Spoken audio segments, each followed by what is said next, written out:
महाराष्ट्रातल्या जनतेने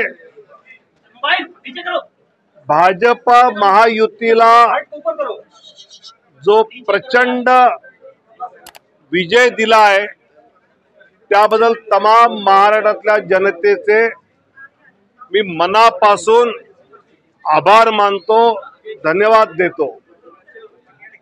हा जो विजय महाराष्ट्रात झालाय माननीय नरेंद्र मोदींच्या नेतृत्वाखाली एकनाथ शिंदेजी, देवेंद्रजी फडणवीस, अजितदादा पवार आणि रामदास आठवलेंचे आरपीआय या सगळ्यांनी जे एकत्रित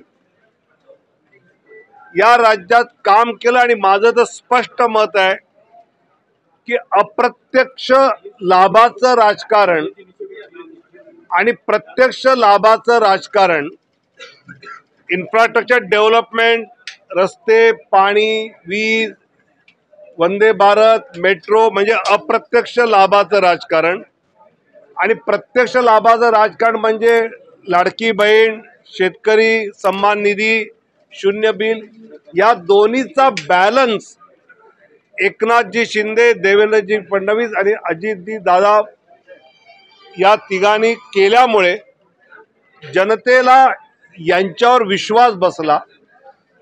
दुसरं मला असं वाटतं की भाजप शिवसेनेची जी नैसर्गिक युती होती ती शरद पवार साहेबांनी, उद्धवजींनी 19ला तोडली।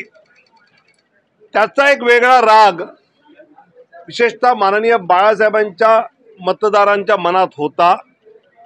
रोज सकाळी राज्याचं राजकारण कलुषित होणारं वक्तव्य भांडूपवरनं यायचं आणि ज्यावेळी एकनाथ शिंदेनी बाळासाहेबांचं हिंदुत्वाचं धनुष्यबाण, हिंदुत्वाचं शिवसेना नाव हे हिंदुत्वाच्या मूळ प्रवाहात भाजपबरोबर आणल्यामुळे एकनाथ शिंदे साहेबांना बाळासाहेबांच्या विचारांची मतं ही बीजेपीच्या बरोबर मिळाली। मला असं वाटतं की महाराष्ट्रातला हा विजय बिहारमध्ये पोटनिवडणुकीत 4 पैकी 4 जागा एनडीए पुढे,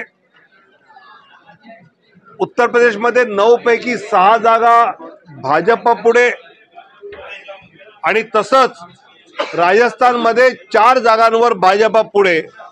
त्यामुळे देशातल्या या सगळ्या निवडणुकांमधलं चित्र हे सांगतंय की माननीय नरेंद्र मोदींच्या नेतृत्वाखालील एनडीएला जनतेने आपला विश्वास दाखवलेला आहे आणि महाराष्ट्रातला विश्वास तर अभूतपूर्व आहे।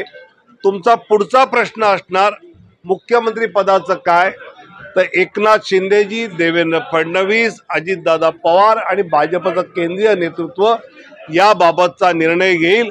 आज महायुती म्हणून आम्ही विजयाचा आनंद घेतोय। खूप खूप धन्यवाद।